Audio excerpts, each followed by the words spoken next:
Let us journey back to the height of the Roman Empire, a time of unprecedented power and grandeur, a time of emperors, gladiators, and philosophers. At its zenith, the Roman Empire stretched from the British Isles in the north to the deserts of Africa in the south, and from the Iberian Peninsula in the west to the fertile lands of Mesopotamia in the east. This was an empire where diverse cultures, languages, and traditions blended together under the shadow of the Roman eagle. It was a time of opulence and decadence, of innovation and conquest, and of cultural and intellectual flowering that left an indelible mark on the annals of human civilization. Picture the city of Rome in this era, the heart of the empire, pulsating with life and activity. The city's grandeur, reflected in its towering monuments, expansive public spaces, and lavish villas, was a testament to the empire's might and prosperity. Rome was a bustling metropolis, a city of contrasts, where magnificent temples and luxurious palaces stood alongside crowded tenements and bustling marketplaces. The city's streets were alive with the sounds of vendors hawking their goods, children playing, and the constant hum of human activity. At the same time, the city was also a place of quiet reflection, with serene gardens and tranquil public baths offering a respite from the urban bustle. The people of Rome were as diverse as the city itself. There were the patricians, the wealthy aristocrats who held the highest offices and wielded immense political power. They lived in grand villas, adorned with elaborate mosaics and frescoes, surrounded by lush gardens and attended by numerous slaves. Their days were filled with political maneuvering, public duties, and elaborate feasts and entertainments. Beneath the patricians were the plebeians, the common people of Rome. They were the backbone of the city, working as farmers, traders, craftsmen, and laborers. Despite their lower status, the plebeians had their own political institutions and were vital to the functioning of the empire. Life in the Roman Empire was not just about politics and power, but was also rich in cultural and intellectual pursuits. The Romans were great admirers of Greek culture and learning, and many of the empire's greatest thinkers and artists were heavily influenced by Greek ideas. Philosophy, literature, and the arts flourished under the patronage of the emperors and the wealthy elite.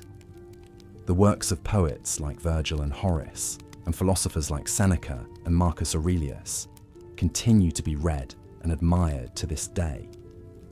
Yet, life in the Roman Empire was also marked by struggle and hardship. The empire's vast size and cultural diversity made it a challenge to govern. There were frequent uprisings and rebellions, especially in the more distant provinces. Slavery was widespread, and the lot of the slaves was often harsh and brutal. The gap between the rich and the poor was vast, and social mobility was limited. Despite these challenges, the Roman Empire managed to maintain its cohesion and stability for several centuries, a testament to its administrative efficiency and military might. But life in the Roman Empire was not just about survival and struggle. It was also about enjoyment and celebration. The Romans were known for their love of games and spectacles. The Colosseum, the largest amphitheatre in the empire, was the venue for thrilling gladiatorial contests and wild beast hunts. The Circus Maximus, a massive stadium, hosted thrilling chariot races that attracted tens of thousands of spectators. These spectacles, often sponsored by the emperors and wealthy citizens, were not just forms of entertainment, but also important tools for maintaining social order and promoting Roman values. Religion was another integral part of life in the Roman Empire. The Romans practiced a polytheistic religion, worshipping a pantheon of gods and goddesses. They believed in the divine origin of their city and their empire, and performed elaborate rituals and sacrifices to ensure the favor of the gods. Over time, the Roman religion absorbed elements from the various cultures under its rule, leading to a rich and diverse religious landscape. As we delve deeper into the life and times of the Roman Empire, we will explore the intricate social hierarchy, the political machinations, the intellectual pursuits, and the daily struggles and joys of the people who lived under the shadow of the Roman eagle. We will also examine the factors that led to the empire's decline and fall, and the legacy it left for future generations. As we journey through this fascinating period of history, let us remember that the Roman Empire was not just a political entity, but a vibrant and diverse civilization, a melting pot of cultures and ideas that shaped the course of human history. In this journey back in time, we have already begun to explore the grandeur and complexity of life during the peak of the Roman Empire. From the opulence of the patrician villas to the humble dwellings of the plebeians, from the intellectual salons to the bustling marketplaces, from the grand spectacles in the Colosseum to the tranquil quiet of the public baths, the Roman Empire was a world of contrasts, a world of power and struggle, of culture and learning, and of human aspiration and achievement. As we continue this journey, let us immerse ourselves in this fascinating era, learning from its lessons, appreciating its accomplishments, and marveling at its enduring legacy.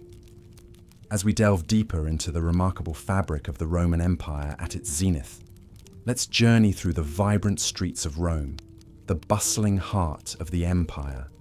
Imagine the sight of grand edifices and public structures, like the Colosseum and the Pantheon, that punctuated the city's skyline. These architectural marvels were a testament to Rome's unparalleled engineering prowess, and they continue to captivate us in the present day. The most common dwelling in Rome was the insula, or apartment building. These structures were often built cheaply and could be prone to fires and collapses. However, this was the everyday reality for most Romans, as only the wealthy could afford private homes. These domus were luxurious private residences with rooms arranged around a central courtyard, often adorned with intricate mosaics and frescoes. In the Roman society, the family was perceived as a fundamental unit. The paterfamilias, or father of the family, held an almost absolute power, known as patria potestas, over his kin. This power extended over his wife, children, and slaves, binding them into a single economic and legal entity. However, contrary to many preconceived notions, Roman women enjoyed a significant degree of freedom compared to their contemporaries in other ancient societies. They could own and inherit property and had the right to divorce. Slavery was an integral part of the Roman economy and society. Slaves performed an array of tasks, from domestic chores and tutoring to manual labor in the fields and mines. However, the life of a slave was far from simple. Their treatment largely depended on their masters. Some slaves were treated relatively well, while others were subjected to severe hardships. The Romans were renowned for their advancements in engineering and public health. They built an intricate network of roads and bridges to expedite trade and military movement. Their aqueducts ingeniously transported fresh water from distant sources into cities and towns, facilitating public baths and latrines, and upholding a high standard of sanitation. The Roman diet was simple, but nourishing, with wheat and barley serving as staples. They enjoyed a variety of fruits, vegetables, and legumes, and the wealthier Romans could afford meat, fish, and exotic spices. The Romans were also known for their love of wine, which was consumed at all meals and social occasions. Education was highly valued in Roman society. Wealthy Romans often hired private tutors for their children, while the less affluent sent their children to public schools. The curriculum was rigorous, focusing on reading, writing, arithmetic, and moral conduct. Religion permeated every aspect of Roman life. The Romans worshipped a pantheon of gods and goddesses, each governing a different aspect of life. They believed in the importance of maintaining a proper relationship with the gods through rituals and sacrifices, a practice known as pietas. Despite its grandeur, the Roman Empire was not devoid of social issues. Poverty and class disparity were rampant, and the gap between the rich and the poor was starkly visible in the city's urban landscape. Public entertainment, such as gladiatorial games and chariot races, were often used as a means to divert the population's attention from these societal problems. As we step back and view this intricate tapestry of Roman life, we find a society characterized by a blend of remarkable achievements and profound challenges. From their architectural marvels to their social structures, the Romans crafted a civilization that continues to influence our world today. As we close our eyes and drift into sleep, we carry with us the echoes of this ancient world, reminding us of the indelible human capacity to create, adapt, and endure. As we delve deeper into the Roman Empire at its zenith, let's explore the remarkable city planning and infrastructure that underpinned its prosperity. Intricate designs, remarkable efficiency, and the use of advanced building materials were characteristic of Roman city planning, reflecting a society that valued organization, practicality, and luxury. At the heart of every Roman city was the Forum, a public square that served as the central hub for political, economic, and social activities. The Forum was typically surrounded by important government buildings, temples, and markets. It was here that citizens gathered to discuss politics, engage in trade, or simply socialize. Larger cities like Rome had multiple forums, each with its unique identity and purpose. A city's grandeur was often epitomized by its monumental structures. The most famous of these is perhaps the Colosseum in Rome, an engineering marvel that could accommodate up to 50,000 spectators. It was used for public spectacles such as gladiatorial contests, mock sea battles, animal hunts, and executions. But lest we think all Roman cities were adorned with such grandiose structures, it's worth noting that smaller towns and cities had their own amphitheatres, albeit on a more modest scale. A quintessential feature of Roman city planning was the grid system. Roads were laid out in a grid pattern, with the two main roads, the Cardo and Decumanus, intersecting at the centre of the city. This efficient layout facilitated easy navigation and had the added advantage of dividing the city into manageable blocks. The streets were often lined with shops and stalls, creating a lively and bustling atmosphere. But the Romans didn't just excel at city planning. They were also masters of infrastructure. Their aqueducts, for example, were a marvel of engineering, using gravity to transport water from distant sources into the heart of the city. The Romans understood the importance of clean water for the health and well-being of their citizens, and their aqueducts, some of which are still in use today, are a testament to their foresight and ingenuity. Not to be overlooked is the Roman sewer system, the Cloaca Maxima, another engineering feat that greatly improved the sanitation and hygiene of the city. It was a vast underground network that carried away waste and stormwater, maintaining cleanliness and reducing the risk of disease. Roman homes, known as domus, were equally impressive. In cities, these homes were often part of insulae, a kind of multi-story apartment building. The ground floor was typically reserved for shops or businesses, while the upper floors housed the living quarters. Wealthier Romans, however, lived in detached houses with multiple rooms, a central courtyard, and often private baths. The baths were not merely a place for hygiene, but also a social centre. The grand bathhouses, like the baths of Caracalla in Rome, boasted an array of facilities, including hot and cold baths, saunas, gymnasiums, and even libraries. Patrons could enjoy a leisurely soak, exercise, or engage in intellectual discourse, all under one roof. From their city planning and infrastructure to their homes and social centres, the Romans demonstrated a deep understanding of urban living. They recognized the need for organization, cleanliness, leisure, and community, and implemented these principles in their designs. This attention to detail, coupled with their technological prowess, contributed to the high standard of living during the peak of the Roman Empire. As we continue our journey, we will further explore the Roman lifestyle, their food, clothing, and entertainment, all of which played a significant role in shaping the unique culture of this great civilization. But for now, let's take a moment to appreciate the remarkable planning and infrastructure that underpinned the prosperity of the Roman Empire at its zenith. As we continue our journey into the past, we now find ourselves at the heart of the Roman Empire, its bustling capital, Rome. The city stood as a testament to the empire's grandeur, a place where one could witness the full breadth of Roman life and culture. Indeed, Rome was the epitome of what it meant to live during the peak of the Roman Empire. As we wander through the ancient city in our minds, we first come across the famous Roman bathhouses, or thermae.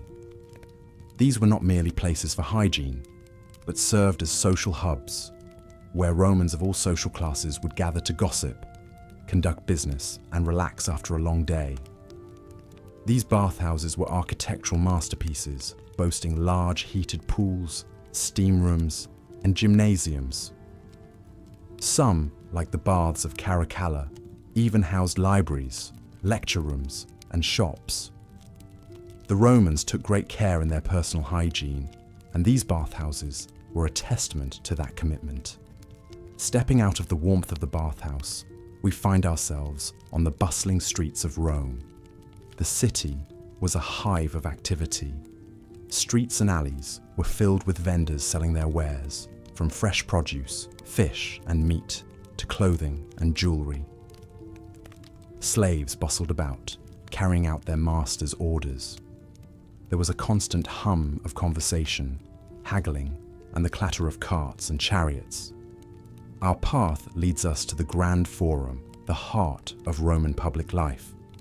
Here, one could find the great temples, the Senate House, and the markets. It was in the Forum that the citizens of Rome would gather to hear important speeches, witness trials, and participate in public affairs. The illustrious marble buildings reflected the sun, creating an almost ethereal glow that must have been awe-inspiring to the citizens of Rome. Just beyond the Forum, we find the Circus Maximus, the great stadium where Romans would flock to witness the thrilling chariot races. These events were immensely popular, and the stadium could hold up to 150,000 spectators. The air would be filled with the roar of the crowd as they cheered for their favorite charioteers, adding to the exhilarating atmosphere.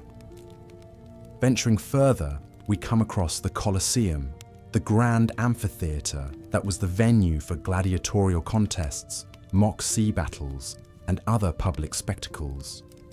Here, Romans would gather to watch these violent yet captivating performances.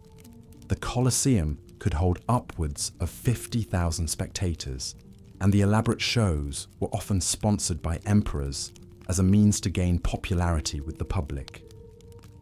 As the day winds down, we find ourselves in the residential districts of Rome. The wealthy lived in grand villas adorned with beautiful mosaics and frescoes, while the less fortunate resided in insular or apartment blocks. These were often cramped and lacked basic amenities, reflecting the stark divide between the rich and the poor in Roman society. As the sun sets, the city is illuminated by oil lamps, casting a warm glow on the stone buildings. The streets are quieter now, but the city is far from sleeping. In taverns and inns, Romans gather to eat, drink, and revel in each other's company. Music and laughter fill the air, adding to the lively atmosphere. As we conclude our journey through the day in Rome, it becomes evident that life during the peak of the Roman Empire was defined by a vibrant social scene, an appreciation for the arts, and a strong sense of community. It was a period of unrivaled prosperity and cultural advancement, the impact of which can still be felt today. In our next section, we will delve deeper into the daily lives of the Roman citizens, exploring their routines, their beliefs, and their personal lives. We will discover how they lived, loved, and thrived in this grand empire. So, for now, close your eyes and imagine the glow of the Roman lamps, the hum of the city as it goes about its nightly routines, and the distant laughter from a nearby tavern. Let the sounds and sights of ancient Rome lull you into a peaceful sleep as we prepare for our next journey into the past. As we continue on our journey through the Roman Empire at its peak, we find ourselves landing in the bustling heart of the empire, Rome herself. It is important to remember that Rome was not just the capital, but a symbol of the empire's might, wealth, and grandeur. The city was a bustling metropolis, home to over 1 million residents, a figure that was indeed staggering for the era. Rome was a melting pot of cultures, languages, and traditions, all coexisting under the strong edifice of the Roman law and order. The city was a marvel of engineering and architecture, with grand structures like the Colosseum, the Forum, and the Pantheon. The streets were bustling with commerce, with traders from all corners of the empire selling their goods. The sounds of the city were a constant hum, from the clatter of the chariots on the cobblestones to the chatter of the citizens in the bathhouses and taverns. Amidst this bustle, the average Roman citizen led a life that was, in many ways, not so different from our own. They woke up at dawn, had a light breakfast, and then went about their day's work. Many Romans were engaged in commerce, while others worked as craftsmen, soldiers, farmers, or slaves. Lunch was a quick meal, often eaten on the go, while dinner was a more elaborate affair, often shared with family and friends. Despite the grandeur of the city and the empire, life was not easy for the average Roman citizen. The gap between the rich and the poor was wide, and poverty was rampant. Many Romans lived in cramped, multi-story apartment buildings, known as insulae, which were often unsafe and unsanitary. Fire was a constant threat in these structures, and the Roman fire brigade was a vital part of the city's infrastructure. Yet, despite these challenges, Roman society was remarkably resilient and adaptive. The Romans were great innovators, and they developed many technologies that we take for granted today. They had a complex system of aqueducts to bring fresh water into the city, and a network of roads and bridges that connected the far-flung corners of the empire. They had public baths, gymnasiums, and libraries, and they valued education and the arts.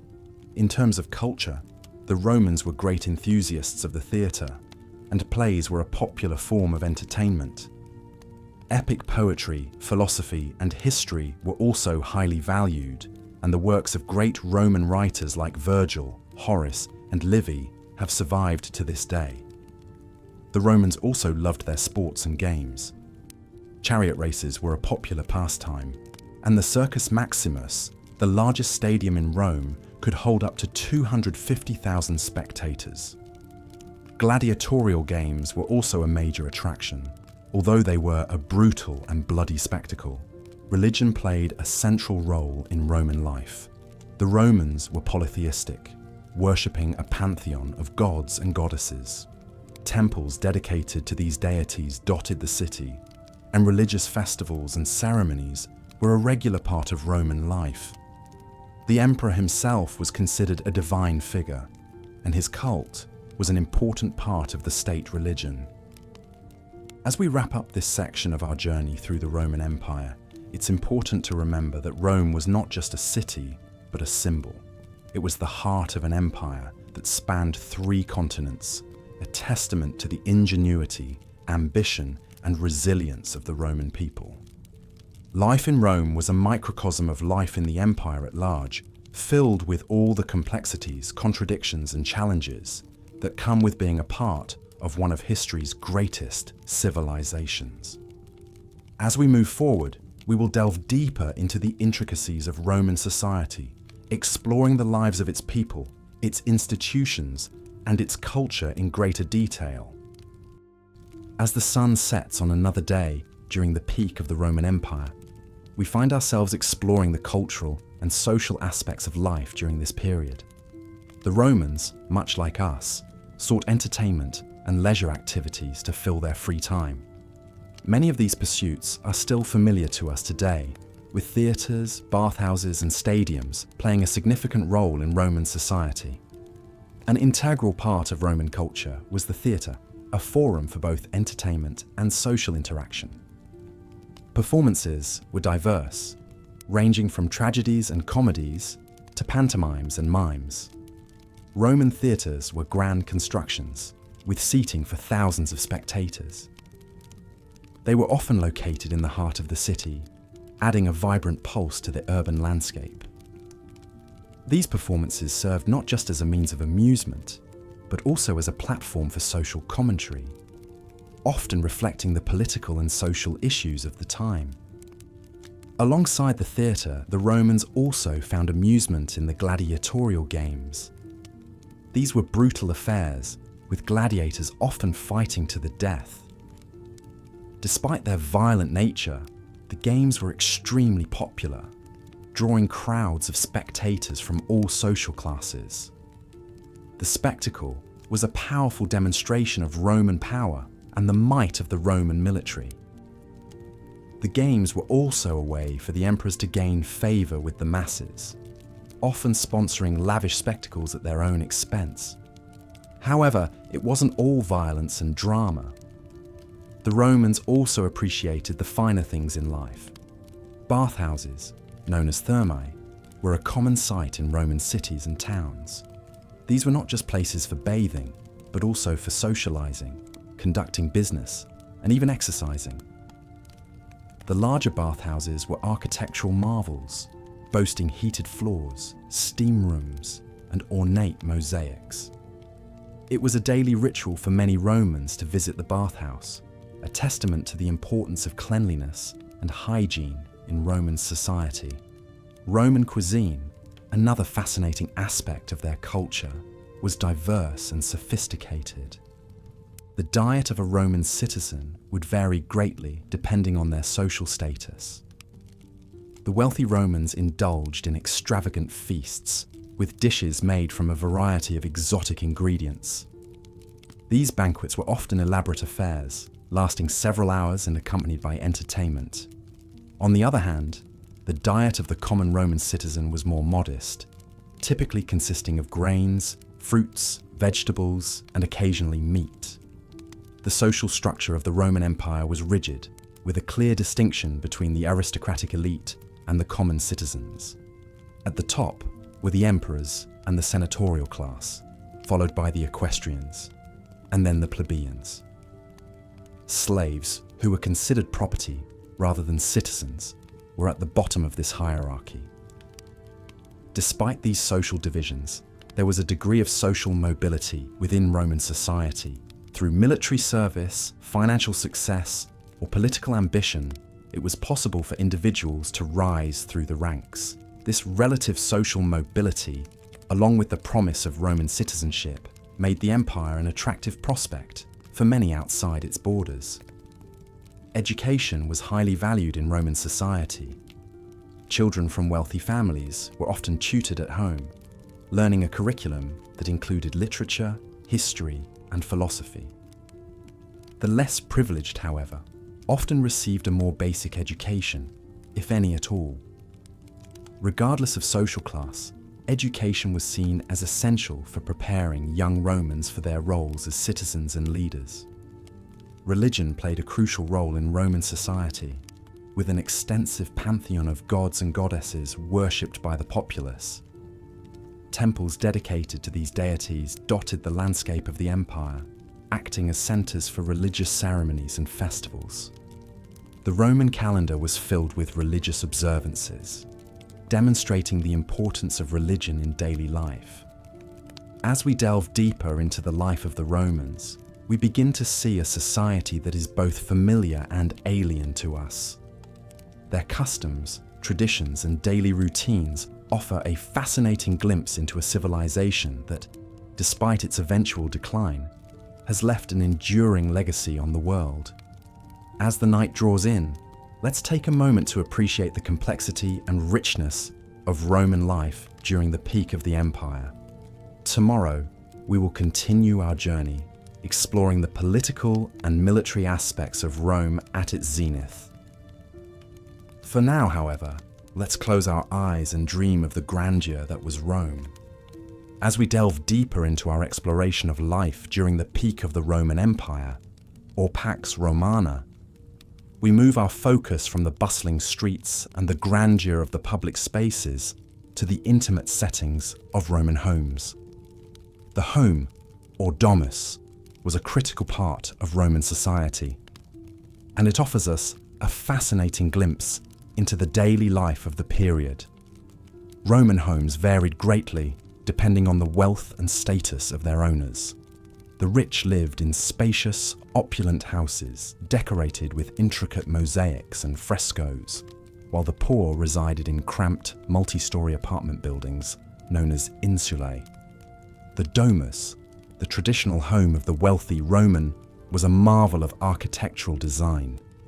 The typical domus consisted of several rooms, including a dining room, triclinium, bedrooms, cubicula, a kitchen, and a study or office, tablinum. At the heart of the domus was the atrium, a large, open central space with an opening in the roof that allowed rainwater to collect in a shallow pool below called the impluvium.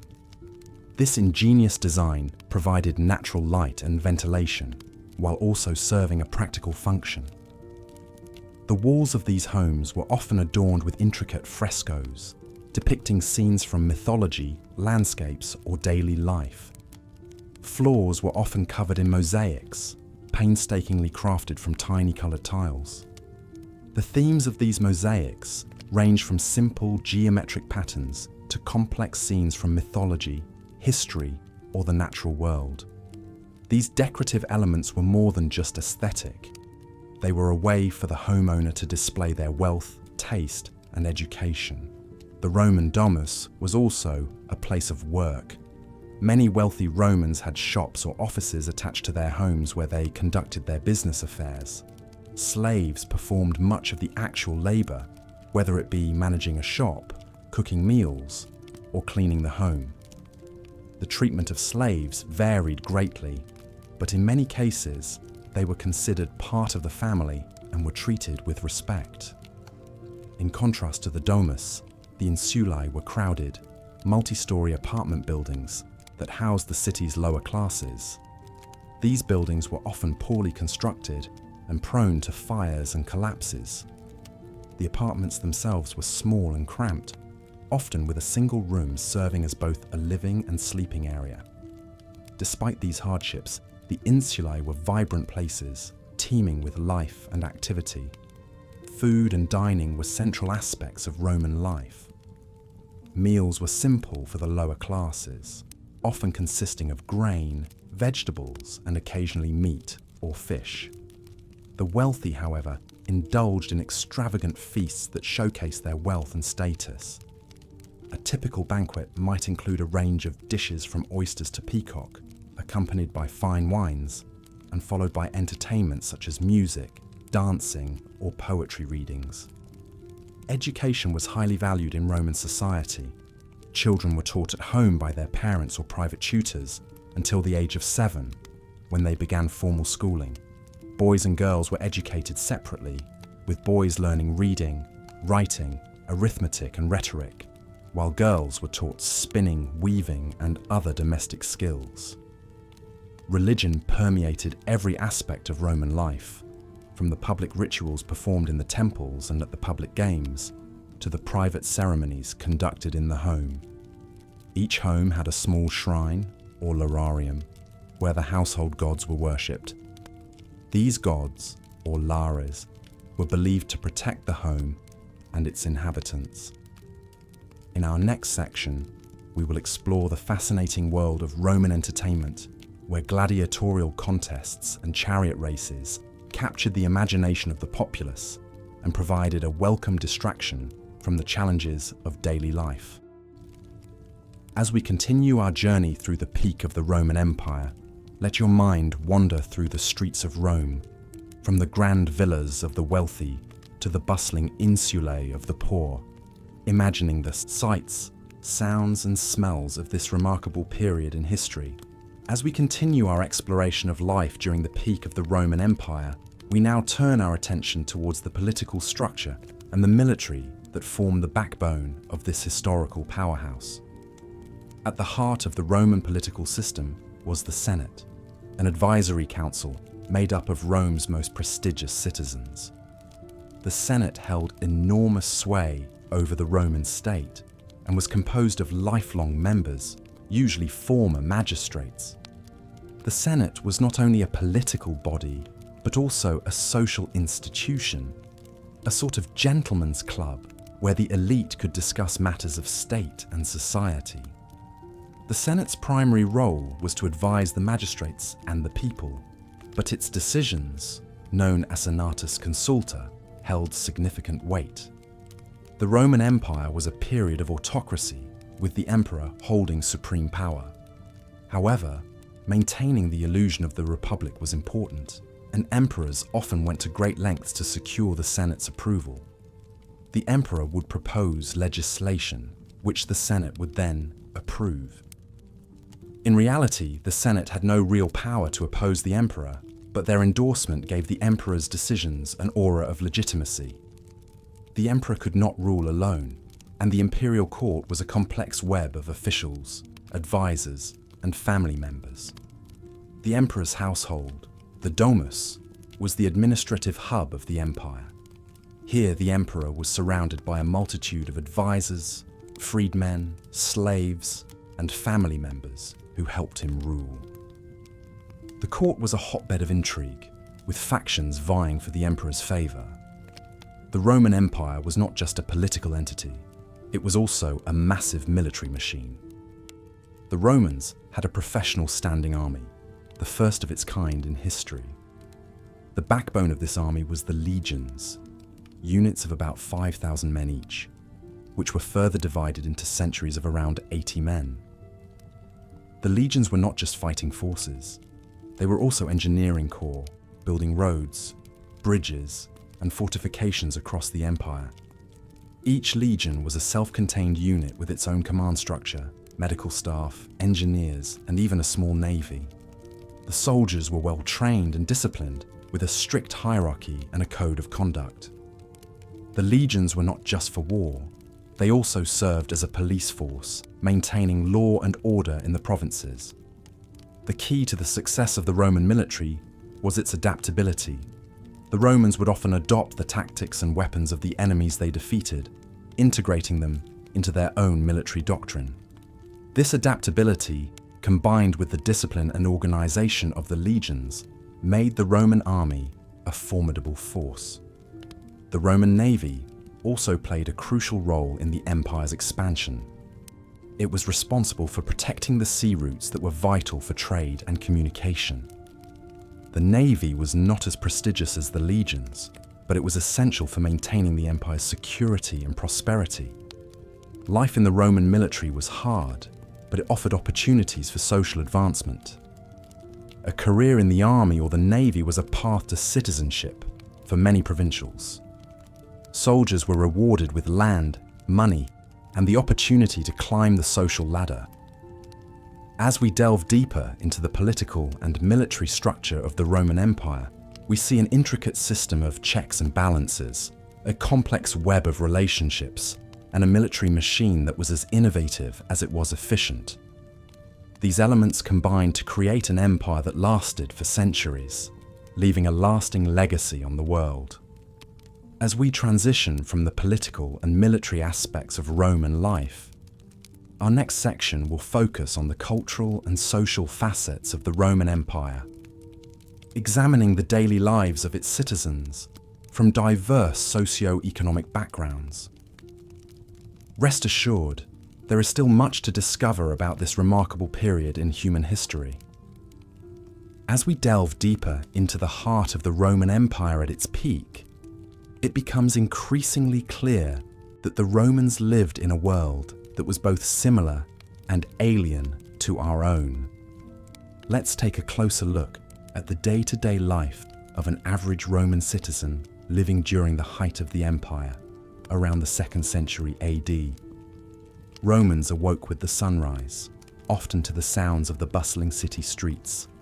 As the sun's first rays began to peek over the horizon, Rome would already be coming alive with the noises of vendors setting up their stalls, the clatter of horses and carts on the cobblestone streets, and the distant ringing of blacksmiths' hammers.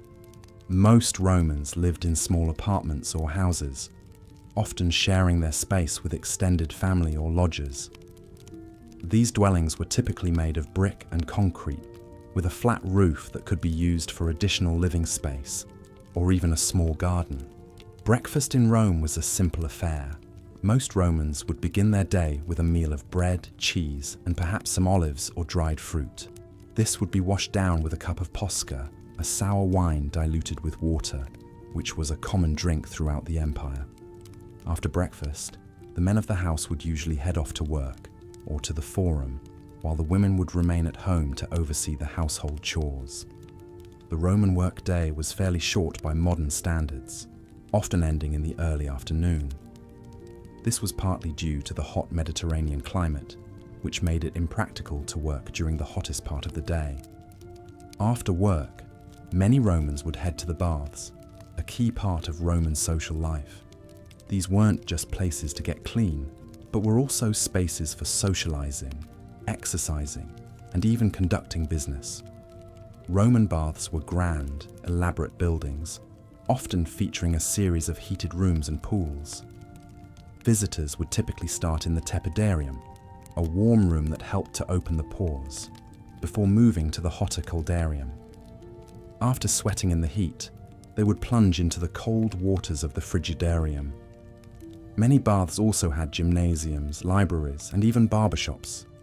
The Romans took their bathing very seriously, viewing it as both a social duty and a mark of civilization. After their visit to the baths, Romans would return home for cena, the main meal of the day. This was a leisurely affair, often lasting several hours and featuring a range of dishes. A typical Roman cena might include a starter of eggs or a salad, followed by a main course of meat or fish, and finishing with a dessert of fruit or honeyed cakes. Wine was a common accompaniment to the meal, usually served watered down. Evening in Rome was a time for relaxation and entertainment. Many Romans would attend the theatre or watch gladiatorial games at the Colosseum. Others might visit a tavern for a drink and some gambling, or enjoy a leisurely stroll around the city. As darkness fell, the streets of Rome would be lit by oil lamps, casting a warm, flickering glow over the city. Despite the many similarities to our own lives, it's important to remember that life in the Roman Empire was also marked by vast inequalities. Slavery was a fundamental part of Roman society, and the lives of slaves were often harsh and brutal. At the other end of the scale, the Roman elite lived lives of unimaginable luxury, feasting on exotic dishes and wearing garments of the finest silk.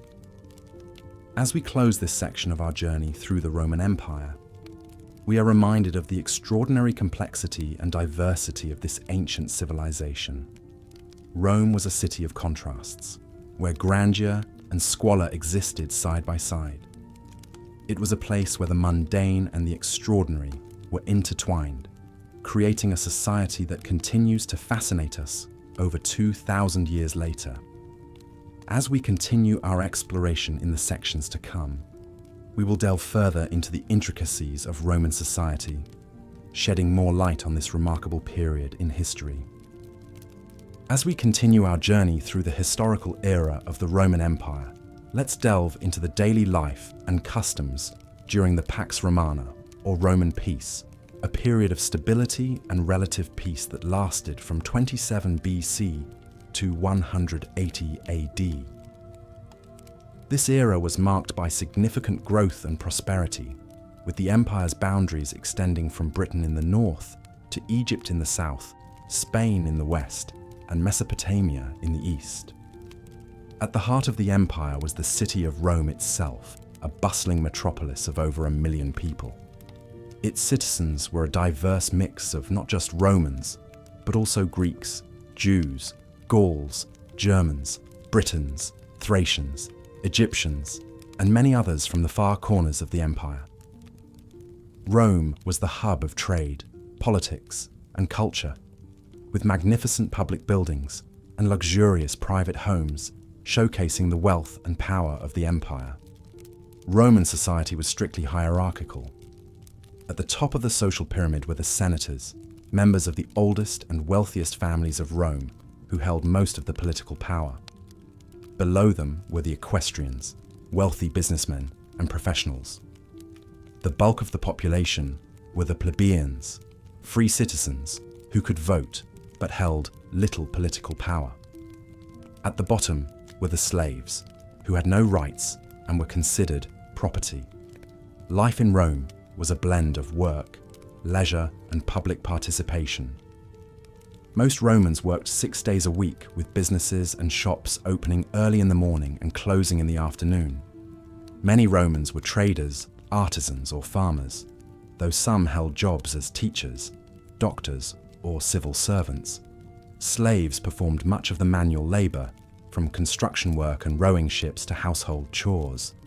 Despite the long hours of work, Romans also knew how to enjoy life.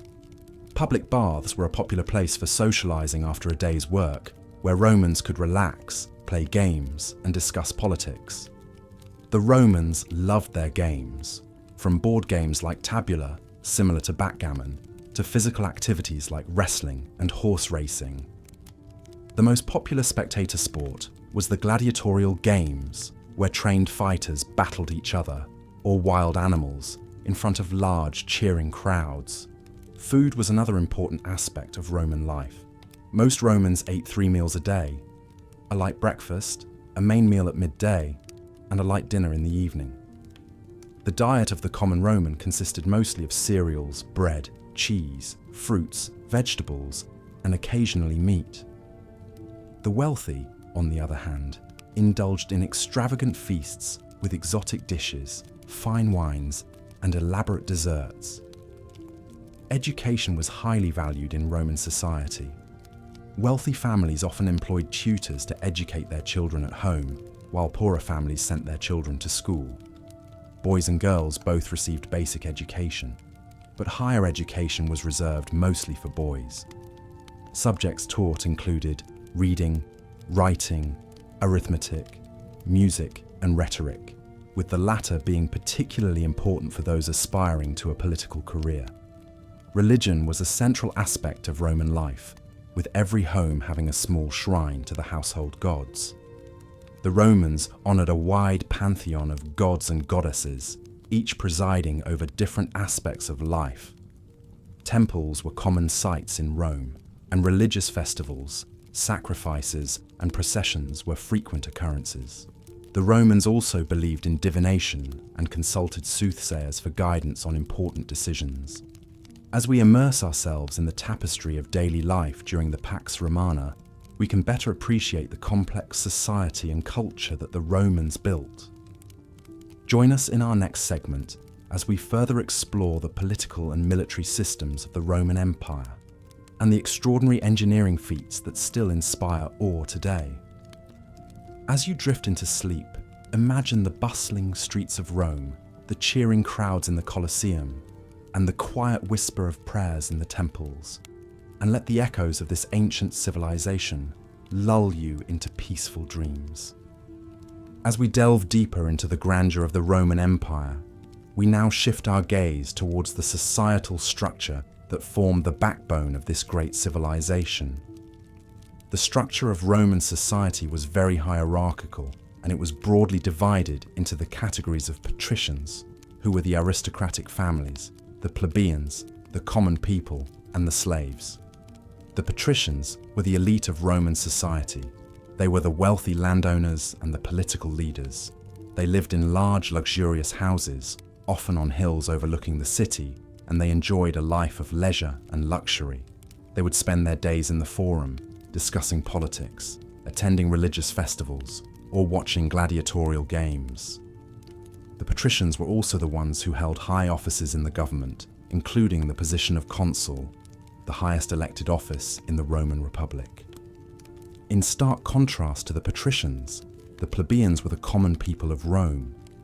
They were the farmers, the tradesmen, the soldiers, and the laborers. Though they made up the majority of the population, they had little political power and were often at the mercy of the patricians.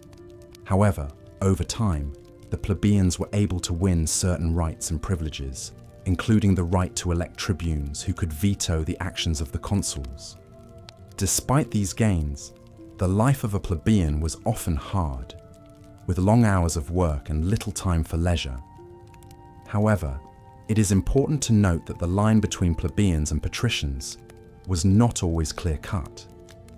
Many plebeians were able to gain wealth and status through their efforts in trade or military service. These new men, as they were called, often tried to emulate the lifestyle of the patricians, building large houses and sponsoring public games and festivals.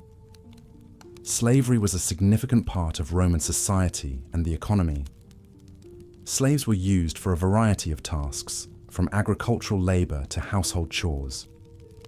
They could be bought and sold at markets, and they were often treated harshly by their masters. However, it was possible for a slave to earn their freedom, and freed slaves could become citizens, albeit with limited rights. The Romans had a unique way of looking at wealth and status. Unlike many societies, they did not necessarily equate wealth with virtue. Instead, they valued a concept they called dignitas, which can be loosely translated as dignity or prestige. This was a measure of a person's influence, reputation, and standing in society. A person could increase their dignitas by serving in the military, holding public office, or sponsoring public works. In terms of entertainment, the Romans had a love for spectacle and drama. The Colosseum, with its gladiatorial games, was the epitome of this. These games, often sponsored by wealthy patricians, would draw crowds of tens of thousands. Gladiators, who were often slaves or criminals, would fight to the death for the entertainment of the crowd. The Romans also loved theatre, and plays were often performed at festivals and religious ceremonies. Religion played a crucial role in Roman society, and it was deeply ingrained in every aspect of life. The Romans worshipped a pantheon of gods and goddesses, each with their own domain and responsibilities. Religious festivals were a common occurrence, and they often involved sacrifices, prayers, and processions. The Romans believed that by honoring the gods in these ways, they could ensure their favor and protection. Education was highly valued in Roman society, and it was seen as key to advancing one's status. Wealthy Romans would hire tutors for their children, who would teach them reading, writing, arithmetic, and the classics.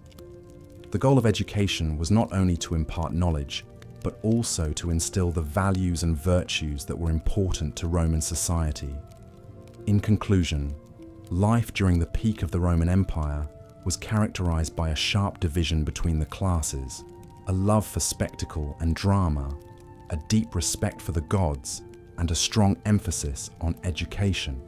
Despite the hardships faced by many, it was a society marked by a rich culture and a deep sense of dignity and honor. It's easy to see how this complex and vibrant society was able to dominate the ancient world for so many centuries. In the previous sections, we have discussed the rise of the Roman Empire, its political structure, and the daily life of its citizens.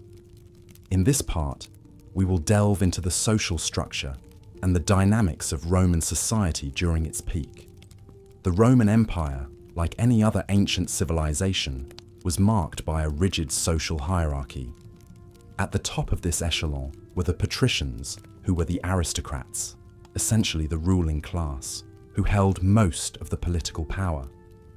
They were the descendants of the original senators of Rome, chosen by Romulus, the mythological founder of Rome.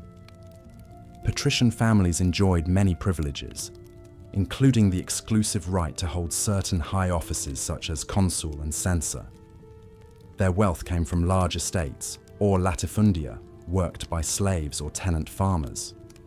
Below the patricians were the equestrians, also known as the equites, or the knight class.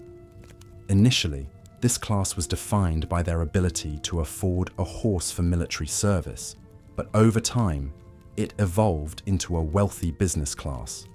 They were involved in various commercial activities, including tax collection, and often served as public contractors. Their economic power eventually allowed them to wield substantial political influence, despite not having the same formal political rights as the patricians. The largest class by far was the plebeians, who were free Roman citizens, not part of the patrician or equestrian classes. They were the artisans, merchants, farmers, and labourers who formed the backbone of the Roman economy. While they had the right to vote, they were initially barred from holding higher political offices. However, through collective action and protest, known as the conflict of the orders, the plebeians gradually won political concessions, including the right to hold the consulship and the establishment of tribunes, who were officials elected to protect their interests. At the very bottom of the social pyramid were the slaves and freedmen. Slavery was an integral part of Roman society, with slaves being used for various tasks, from household chores to gladiatorial combat. It's important to note that Roman slavery was not based on race, but rather on capture in war, punishment for crime, or the inability to pay debts.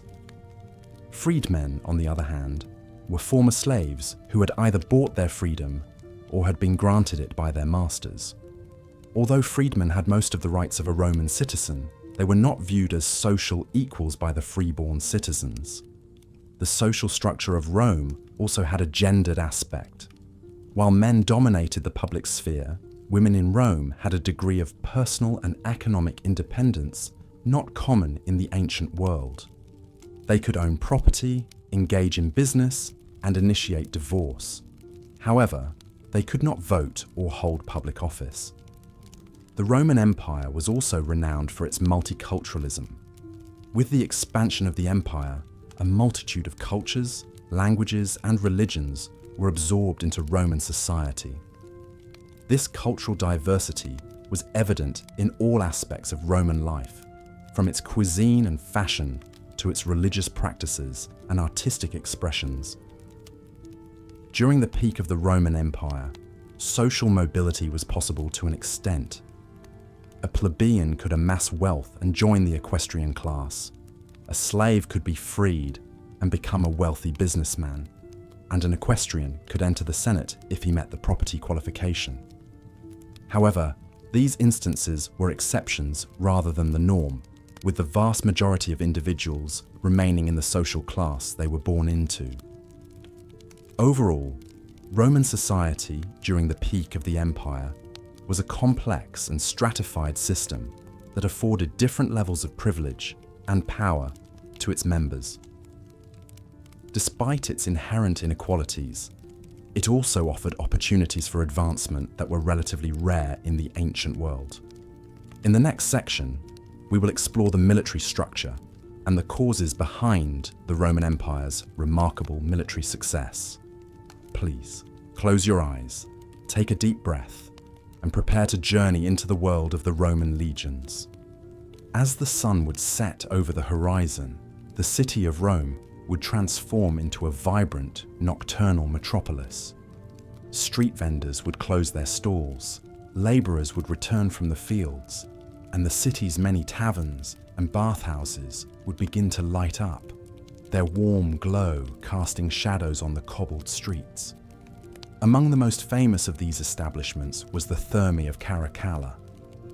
Constructed in the 3rd century AD, this grand bathhouse was much more than a place to bathe and socialise. It was a multifunctional leisure centre, complete with libraries, gardens, and even a gymnasium. Patrons of the Thermae would start their visit in the Apoditerium, a changing room lined with wooden lockers. From there, they would proceed to the Tepidarium, a room of moderate temperature where they would begin the process of sweating out impurities.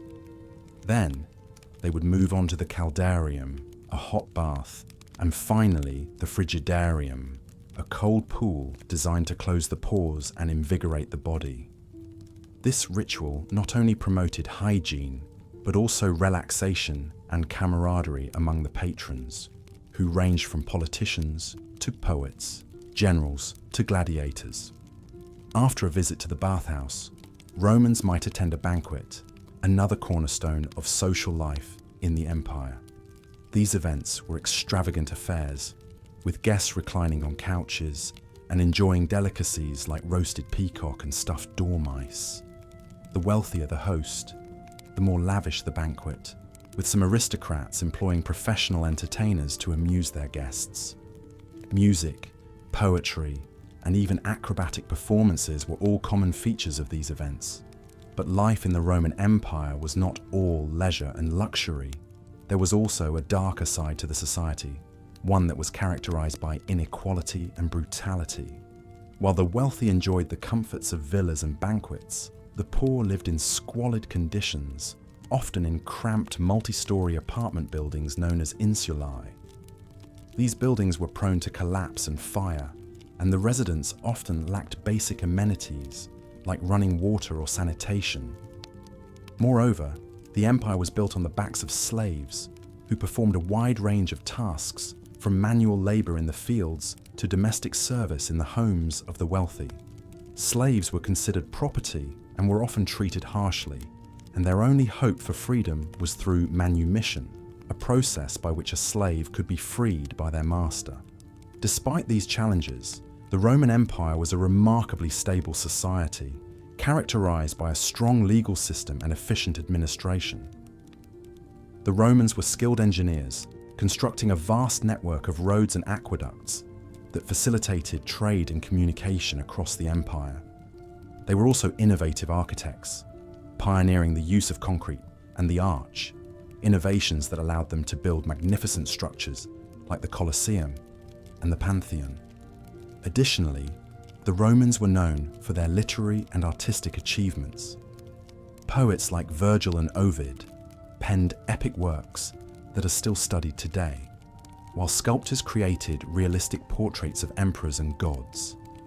Even everyday objects like pottery and jewelry were often intricately decorated, reflecting the Romans' appreciation for beauty and craftsmanship. In the end, life during the peak of the Roman Empire was a study in contrasts. It was a time of unprecedented wealth and power, but also of poverty and oppression. It was a society that valued education and culture, but also reveled in spectacle and excess. And though the empire would eventually fall, its influence can still be seen today, in everything from our architecture to our legal system, our language to our culture. As we continue our journey through this fascinating period, we will delve deeper into the lives of the people who lived during this time, exploring their customs, beliefs, and daily routines. We will also examine the factors that led to the eventual decline and fall of the empire, a process that would usher in the Middle Ages and forever change the course of Western history. Until then, rest your eyes and dream of the grandeur of Rome, an empire that once was, and in many ways, still is. As we delve deeper into the heart of the Roman Empire at its peak, it's essential to explore the intricacies of daily life, particularly in the bustling metropolis of Rome itself. To truly immerse ourselves, let's imagine a day in the life of an average Roman citizen. The Roman day, known as dies, began at sunrise around 6 a.m. and ended at sunset. Their day was divided into 12 hours, or horae, but since the length of daylight varied with the seasons, the length of these hours was not fixed, making their concept of time fluid and somewhat different from ours. The daily life of a Roman citizen was dictated by their social status. The elite patricians began their day with a light meal, the ientaculum, typically consisting of bread, cheese, and sometimes olives or dried fruits. This was followed by the morning salutatio, where clients or clientes paid their respects to their patronus or patron. This was a key aspect of the patron-client relationship, a fundamental social dynamic of Roman society. Clients, often lower-class citizens, provided services and support to their patron in exchange for protection and aid. If our imagined Roman citizen was a plebeian or commoner, their day would look quite different. After a similarly light meal, they would head to work. Many worked as farmers, labourers, or tradesmen, while others served in the homes of wealthier Romans. The bustling Roman markets, or Macella, were filled with stalls selling a variety of goods, from fruits and vegetables, to fish and meat, to fabrics and jewellery. The markets were a hub of activity, filled with the sounds of haggling vendors, the scent of fresh produce, and the sight of Romans from all walks of life crossing paths. Around midday, the Romans took a short break for their lunch, or prandium. This was a quick, often cold meal, as the Mediterranean climate could be quite hot during the day. After prandium, work resumed until late afternoon. For the wealthy, this could include involvement in politics, managing their estates or businesses, or for the intellectual elite, studying philosophy or literature. The less privileged continued their labour, whether it was tilling the fields, crafting goods, or serving in a patrician household. In the late afternoon, around 3 p.m. by our modern reckoning, Romans would visit the public baths, or thermae. These were not merely places for hygiene, but social and recreational centres where Romans could meet friends, exercise, and even conduct business. The baths were an architectural marvel of the Roman Empire, with facilities including hot and cold pools, steam rooms, and gymnasiums. Our Roman citizen, regardless of their social standing, would have spent a considerable amount of time here, as it was an integral part of their daily routine. As evening approached, the main meal of the day, the cena, was served. For the wealthy, this was often a lavish affair, with multiple courses and a variety of delicacies, from oysters to peacock tongues. For the common Roman, cena was simpler, usually consisting of a grain-based dish, vegetables, and occasionally meat or fish.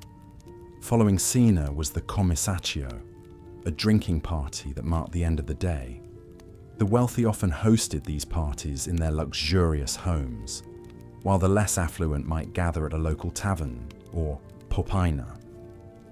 As the wine flowed, Romans would engage in lively conversation, play games, and enjoy entertainment such as music or performances. As we imagine the life and routine of our Roman citizen, it's important to remember that while the Roman Empire was a society of great wealth and advancement, it was also a society of stark contrasts. The extravagance of the wealthy was balanced by the hardship of the poor.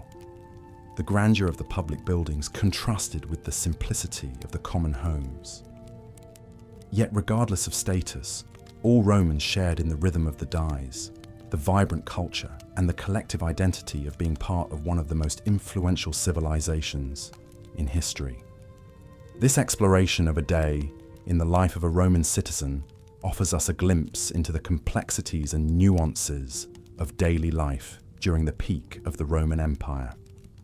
As we continue our journey, we'll delve deeper into the societal structures, cultural practices, and historical events that shaped this remarkable civilization.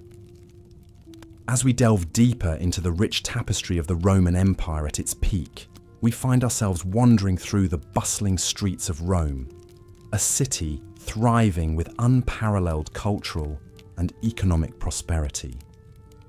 Outsiders were drawn towards Rome's magnificence, its architectural grandeur, and the promise of a life full of opportunities and adventures.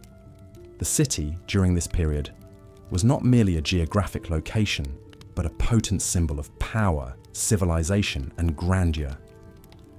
Imagine being a Roman citizen in the first 2 centuries AD.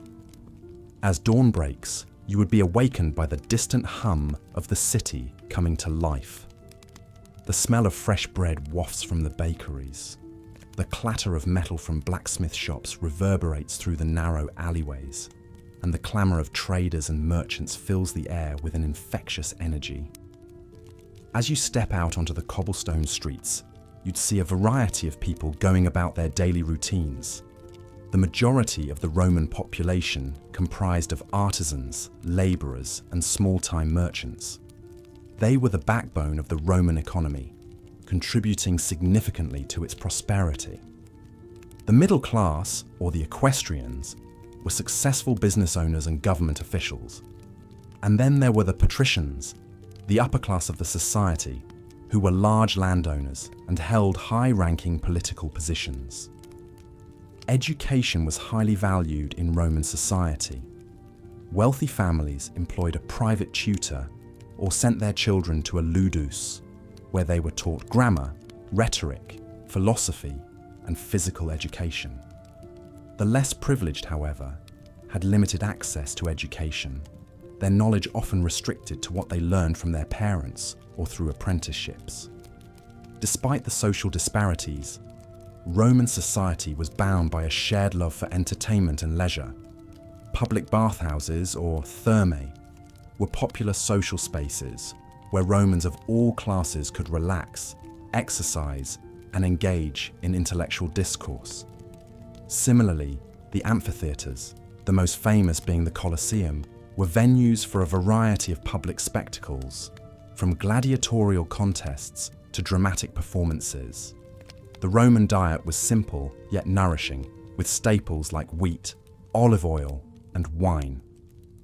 Wealthy Romans had the luxury of indulging in elaborate feasts with a variety of meats, seafood, fruits, and desserts. The less fortunate survived on a more austere diet of porridge, bread, and sometimes a small portion of meat or fish. The Roman Empire was renowned for its advanced legal system, which laid the foundation for many modern legal principles. The law governed all aspects of Roman life, from property rights to criminal proceedings. It was administered by a complex hierarchy of officials and courts, with the emperor at the top, acting as the supreme judge. In terms of religion, the Romans worshipped a pantheon of gods and goddesses, each governing an aspect of life. They believed that maintaining a good relationship with the gods would ensure peace and prosperity. This belief was manifested through various rituals, sacrifices, and public festivals. As we step back from this vivid snapshot of a day in the life of a Roman citizen, we appreciate the empire's rich cultural diversity, advanced societal structure, and the pulsating energy that coursed through its core. The Roman Empire, at its zenith, was not simply an epoch of power and territorial expansion, but a crucible of human experiences and societal advancements, the echoes of which can still be heard in our modern world. In the next section, we will explore the political intricacies that governed this magnificent empire.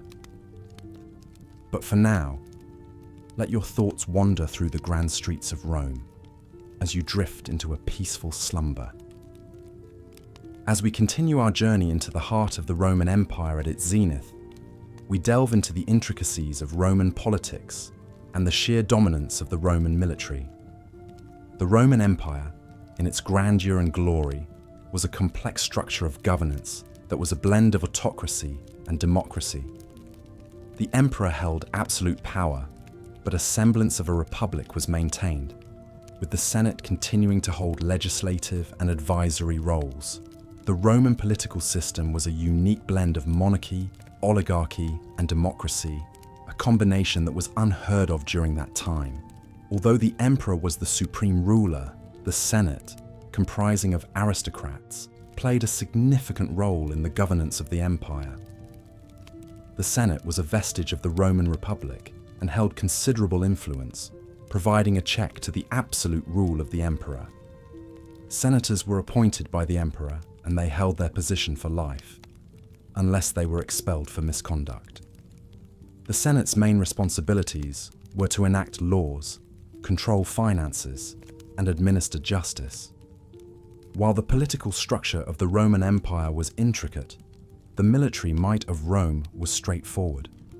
It was the most formidable army of its time. The Roman military was a well-organized, disciplined, and efficient fighting force. It was divided into legions, each consisting of about 5,000 soldiers. The legions were further divided into centuries, each led by a centurion. The Roman military was a meritocracy, with promotions based on courage and competence rather than social status. The military might of Rome was not solely due to the discipline and organization of its army. The Romans were also innovators in military technology. They developed the pilum, a type of spear that was designed to bend upon impact, making it impossible for the enemy to throw it back. The Romans also engineered roads and bridges, which facilitated the quick movement of their troops and supplies. The Roman Empire was not just a military and political powerhouse. It was also a hub of culture and learning. Roman literature, art, architecture, and philosophy still influence our world today. The Romans were great patrons of the arts. Emperors often commissioned grand architectural projects, such as the Colosseum, the Pantheon, and the Baths of Caracalla, to demonstrate their wealth and power. Roman literature was rich and varied, with works ranging from epic poems to philosophical treatises. The works of Virgil, Ovid, Horace, and Seneca are still studied and admired today. Roman philosophy, particularly Stoicism, had a significant influence on the empire. The Stoics believed in the importance of virtue and the pursuit of wisdom. They taught that one should strive to maintain tranquility and peace of mind, regardless of the external circumstances. The culmination of Roman culture, politics, and military might was evident in their legal system. Roman law was a sophisticated system of statutes, legal principles, and court decisions. It was based on the principle of justice and the rule of law. The Romans created a legal system that was designed to be fair and just, and it served as the foundation for many modern legal systems. As we reflect on the grandeur of the Roman Empire, we must also acknowledge its shortcomings. There was a significant gap between the rich and the poor, with a small elite enjoying immense wealth, while the majority of the population lived in poverty. Slavery was common, with slaves making up a significant portion of the population. Despite these flaws, the Roman Empire remains one of the most influential civilizations in human history. As you drift closer to sleep, imagine the bustling streets of Rome, with its grand architecture, busy markets, and lively forums. Imagine the senators debating in the Senate House, the soldiers training in the military camps, and the philosophers discussing the nature of life in the public squares. The Roman Empire, in all its complexity and grandeur, truly was a marvel of human civilization. As we continue our exploration, let the echoes of the past lull you into a peaceful slumber, dreaming of marble columns, murmuring fountains, and the eternal city at the heart of an empire. As we continue to explore the complexities of life during the peak of the Roman Empire, we now turn our focus towards its economy and trade. Rome's economy was a complex and multifaceted system, which was interwoven with their political structure and cultural norms. Its strength was based on agriculture, trade, and slave labor. The vast expanse of the Roman Empire, which spanned 3 continents, brought with it a wide variety of trade goods and opportunities. At the heart of Rome's economy was agriculture. A majority of Rome's populace was involved in farming in some manner. From the rich patricians who owned vast estates, to the poor plebeians who tilled the soil, everyone had a stake in the harvest. Grain, particularly wheat, was the staple crop, but vineyards and olive groves were also prevalent. The rich soil of the Italian peninsula, coupled with the temperate Mediterranean climate, made it ideal for agriculture. The production of food, was not just for local consumption, but also for export to other parts of the empire. Rome's agricultural surplus was one of the key factors that allowed it to sustain its vast population and military. Trade was another vital part of the Roman economy. Rome was a hub of commerce, with goods flowing in from all corners of the empire. The Mediterranean Sea, often referred to as the Roman Lake, was the chief conduit for this trade. Ships laden with grain from Egypt, spices from the east, and tin from Britain would dock at the bustling ports of Rome. The city's markets were filled with a plethora of goods from all over the known world, a testament to the empire's reach and power.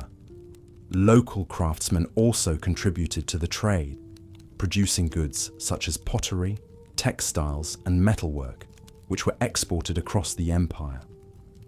One cannot discuss the Roman economy without mentioning slave labor. Slavery was a deeply ingrained part of Roman society, and it underpinned much of the economy. Slaves worked in all sectors, from agriculture to crafts, and even in the homes of the wealthy. They were bought and sold in markets, and their labor contributed significantly to Rome's wealth and prosperity. While the treatment of slaves varied, their lives were often harsh and filled with hardships. Despite the prosperity and abundance, the Roman economy also had its share of problems. Inflation was a recurring issue, brought on by the empire's constant military campaigns and the resultant debasement of the currency. The gap between the rich and the poor was stark, with the bulk of the wealth concentrated in the hands of a small elite.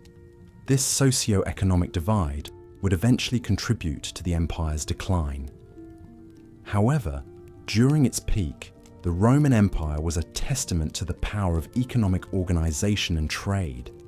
Its ability to harness the resources of a vast territory and channel them into a single, unified economy was a remarkable feat. The impact of Rome's economic system can still be felt today in the foundations of modern economies and trade practices.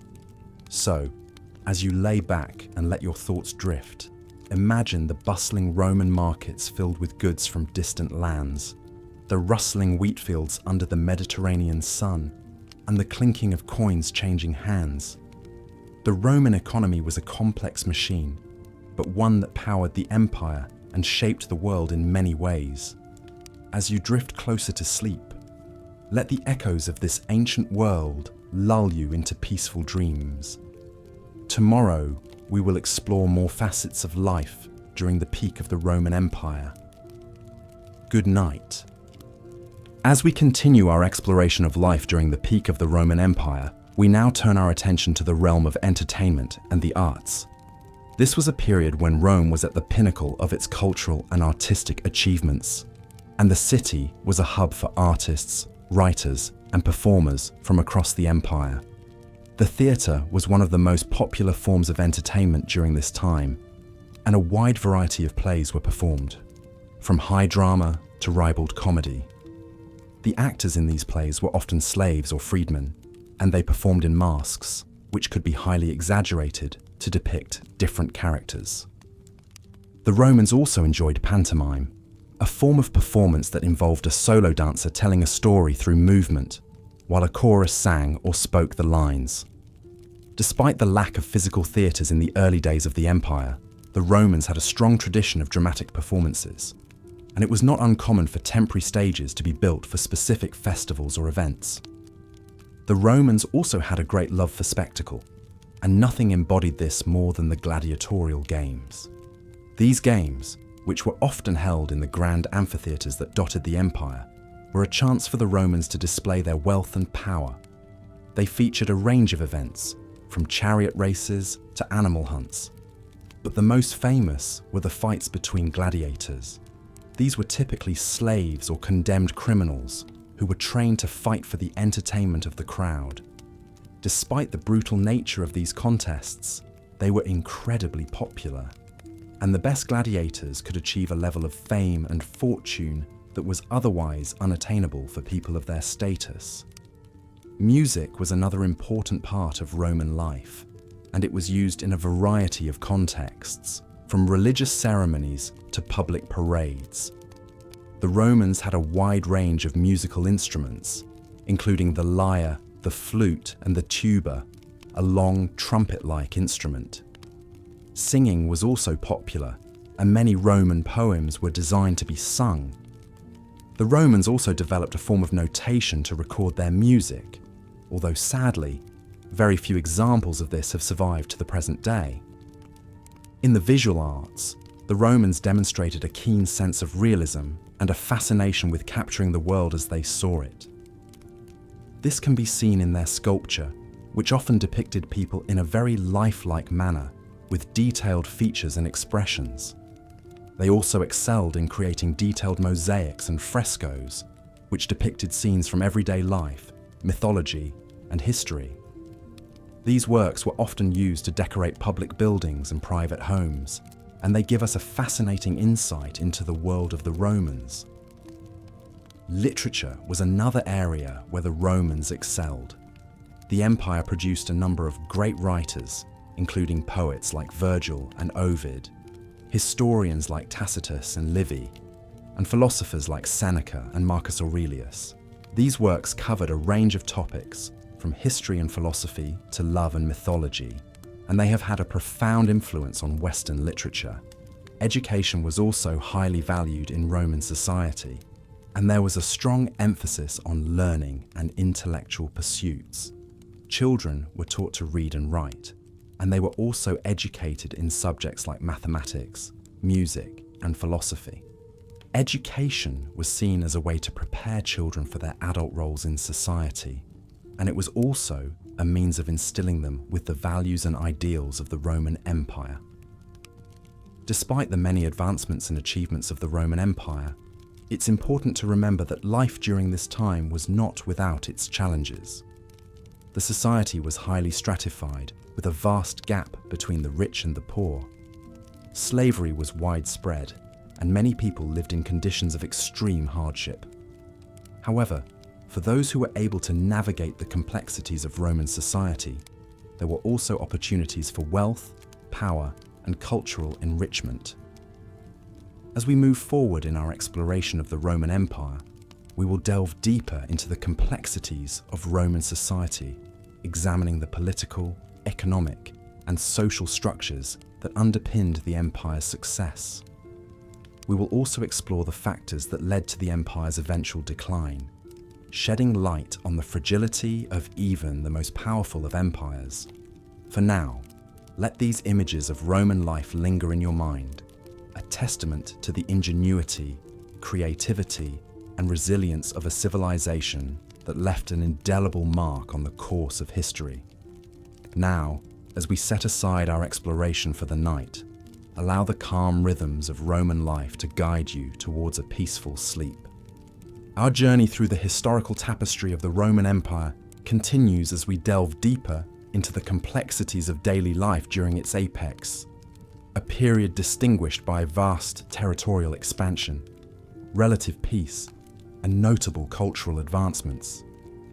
Imagine the bustling streets of Rome, the heart of the empire, teeming with people from all walks of life, from affluent senators to humble slaves. The Roman Empire at its peak was a melting pot of cultures, a vivid tapestry of intertwined destinies that shaped the course of history. Let us start our exploration with the typical Roman home, or domus. Architectural advancements allowed the Romans to build multi-story residences, a testament to their engineering prowess. For the wealthy, these homes were often sprawling, luxurious affairs, complete with intricate mosaics, frescoes, and statues. At the center of the domus was the atrium, a courtyard that often housed the impluvium, a basin to collect rainwater. This open space, enlivened by the play of light and shadow, was the heart of the Roman home, a place for socializing, conducting business, and even religious ceremonies. However, this picture of domestic luxury was not the standard for all Romans. The majority of the population, particularly in Rome, lived in insulae, multi-story apartment buildings. These structures, sometimes reaching 6 or 7 stories high, were often cramped and lacked the amenities of the domus. The lower floors, sturdier and less prone to fire, were typically occupied by the wealthier tenants, while the higher, more precarious floors were home to the less fortunate. The Roman diet was heavily influenced by the Mediterranean climate and the empire's vast territories. The staple foods included grains, primarily wheat, which was used to make bread. Romans also consumed a lot of vegetables, legumes, and fruits, both fresh and dried. Meat was a luxury, typically enjoyed by the wealthy or on special occasions. Fish and seafood, however, were common, especially in coastal regions. One of the most striking aspects of Roman culinary culture was the use of garum, a fermented fish sauce that Romans used as a flavor enhancer, much like we use salt today. The production of this sauce was a significant industry in many Roman towns. However, its smell was reportedly so overpowering that factories were often located on the outskirts of towns. In the domain of fashion, the Romans are perhaps best known for the toga, a large woolen garment that was wrapped around the body. While it has come to symbolize Roman citizenry, the toga was generally reserved for formal occasions due to its cumbersome nature. On a daily basis, most Romans, both men and women, wore a simple tunic. The quality and decoration of the tunic often indicated the wearer's social status. For example, senators wore tunics with a broad purple stripe, while equestrians, members of the lower aristocracy, wore a narrower stripe. The Romans were also fond of jewelry, with both men and women adorning themselves with rings, bracelets, necklaces, and earrings. Wealthier Romans often had jewelry made of gold and adorned with precious gems, while those of more modest means wore pieces made from less expensive materials. On the topic of leisure, the Romans had a penchant for public spectacles. The Colosseum, perhaps the most iconic structure from this period, was the site of gladiatorial contests, mock naval battles, and other public spectacles. Theatre was another popular form of entertainment, with comedies being particularly well liked. Most towns and cities in the empire had a theatre, and performances were often a part of religious festivals. Trade was a vital part of life in the Roman Empire, with goods flowing in from all corners of the empire. The marketplace, or forum, was the centre of commercial life, with merchants selling everything from foodstuffs to clothing to exotic goods from far-off lands. The Romans also developed an impressive road system, which facilitated trade and military movements.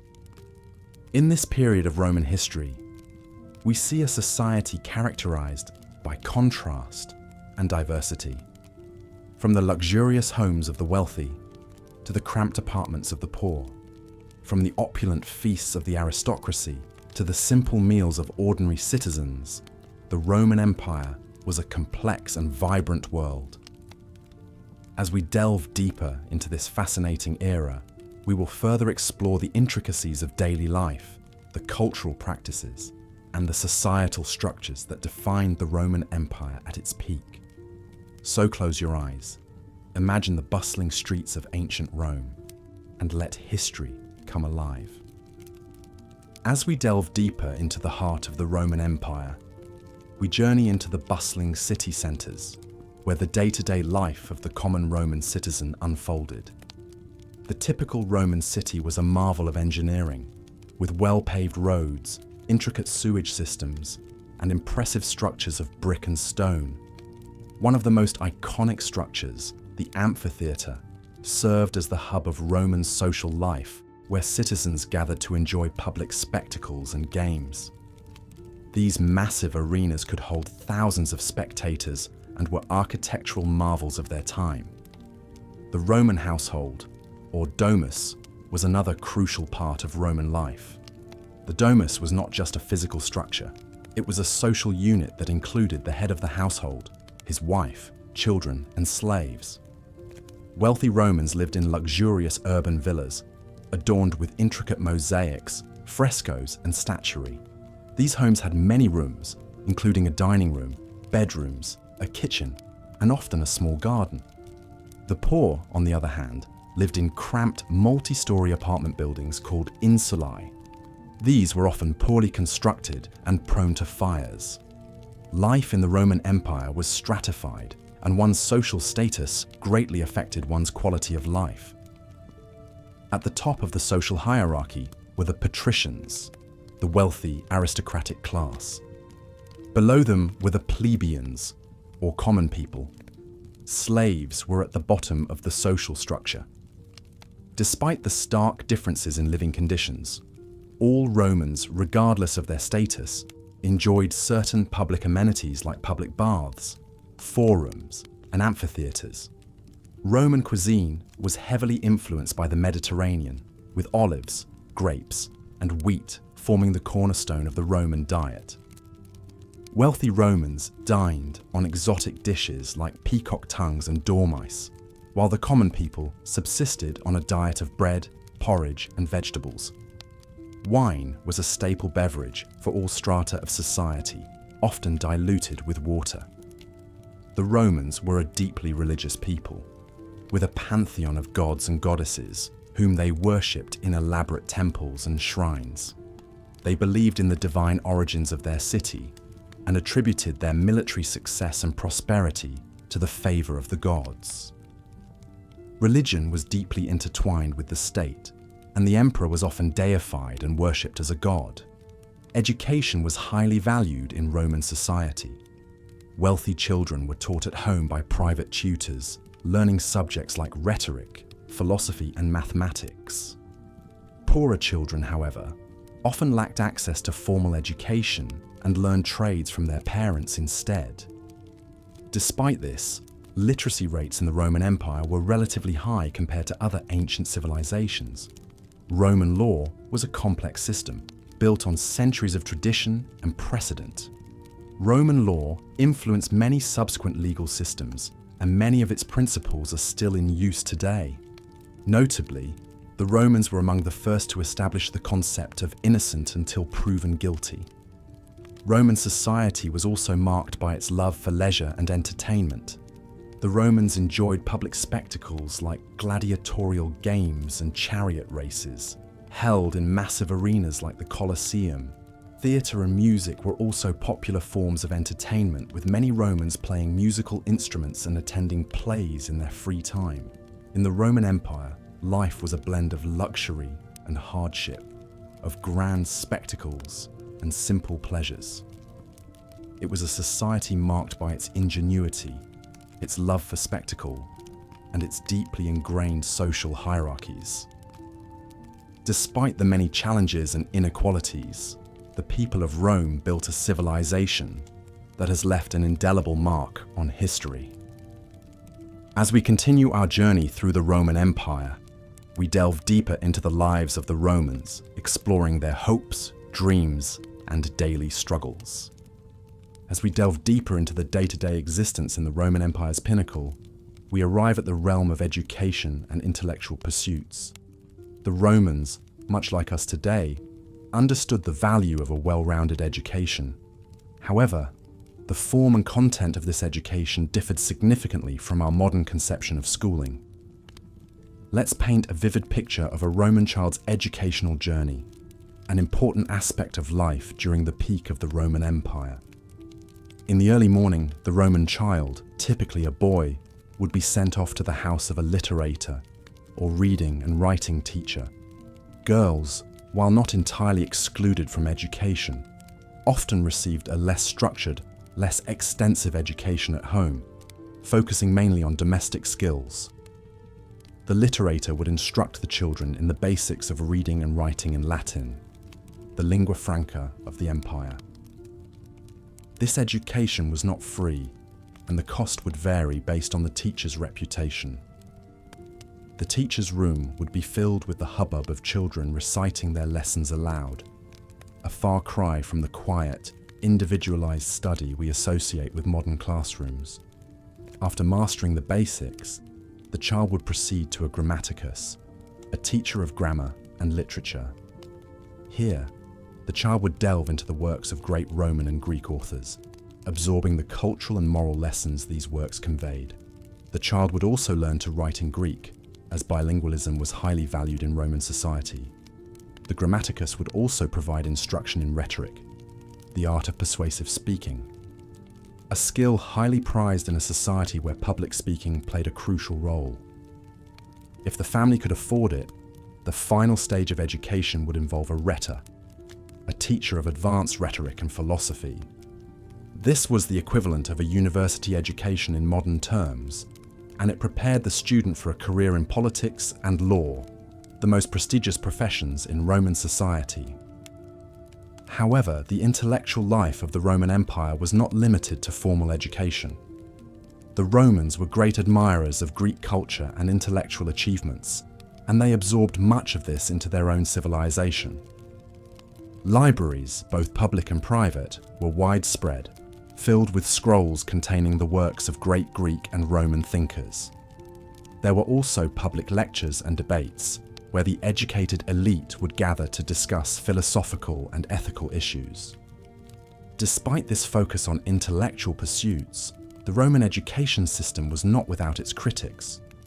Some Romans lamented the focus on Greek culture and language, believing it detracted from traditional Roman values. There was also criticism of the harsh discipline in Roman schools, with corporal punishment a common occurrence. But whether one loved or loathed the Roman education system, it is undeniable that it was an integral part of life during the peak of the Roman Empire. It shaped the minds and values of the Roman citizens, influencing everything from politics to literature. And though it may seem foreign to us, with its emphasis on rote learning and physical discipline, it is, in many ways, the ancestor of our own education system. As we drift away from the bustling classrooms and quiet libraries of ancient Rome, we find ourselves standing at the threshold of a Roman home, ready to explore the intimate sphere of domestic life. But that is a story for another time. For now, let us close our eyes and imagine the echoing voices of Roman children reciting their lessons, the rustling of parchment scrolls in a library, the animated discussions in a public lecture. Let these images lull you into a peaceful slumber, carrying you away on the wings of history. As we continue our journey through the peak of the Roman Empire, we find ourselves stepping into the atmosphere of a bustling marketplace. Markets, or Macella as they were known in Latin, were an integral part of Roman life, serving as the hub of economic activity and social interaction. These were not just places for buying and selling, but venues where news was exchanged, politics discussed, and friendships formed. The marketplace was a bustling array of stalls, peddlers, and shoppers. It was not uncommon to see farmers selling their produce directly to the public, fishermen hawking their fresh catches, or bakers enticing passerby with the aroma of freshly baked bread. Other vendors sold items such as clothing, pottery, household items, and even slaves. The market was filled with the clamour of haggling and the clatter of coins. A foreigner stepping into the market might find it chaotic, but for the Romans, it was an organised cacophony, a dance they were well accustomed to. The Roman diet was simple but healthy. The staple food was grain, which was ground into flour and baked into bread. Olive oil and wine were also staples. The Romans enjoyed a variety of fruits and vegetables, including apples, pears, cherries, onions, leeks, lentils, and beans. Meat was a luxury, usually reserved for special occasions. The Romans also relished fish and seafood, which were readily available due to the empire's vast coastline. As the sun began to set, the market would gradually empty out, but the heart of Roman social life did not stop beating. The evening was a time for relaxation and entertainment. The Romans were avid fans of the theatre, with comedy being particularly popular. Plays were performed in large outdoor theatres, where people could sit and enjoy the performance while munching on snacks. However, the most popular form of entertainment was undoubtedly the gladiatorial games. These were violent spectacles where gladiators, usually slaves or criminals, fought each other, or wild animals, to the death. Despite the brutal nature of these games, they were incredibly popular, drawing huge crowds. The roar of the crowd, the clash of weapons, the drama of life and death played out in the arena.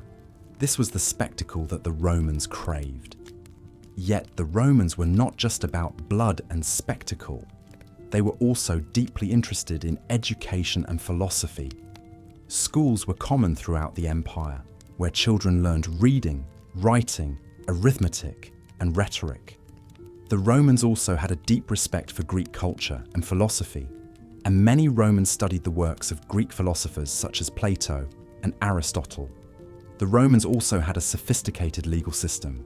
They believed in the rule of law and justice. The 12 Tables, the earliest code of Roman law, laid out the legal rights and responsibilities of citizens. The laws covered a wide range of issues, from property rights to criminal law. The Romans also had a system of courts and judges to enforce the law. As the day drew to a close, the Romans would return to their homes, which varied greatly depending on their wealth. The poor lived in cramped apartments in multi-story buildings called insulae. These buildings were often poorly constructed and prone to fires. The wealthy, on the other hand, lived in luxurious villas with spacious rooms, beautiful mosaics, and lush gardens. As we leave the bustling streets and head towards the quiet of the night, we can reflect on the complexity and richness of Roman life during its peak. It was a time of prosperity and growth, but also of great inequality and violence. Yet, despite these contradictions, it was a society that left an indelible mark on world history.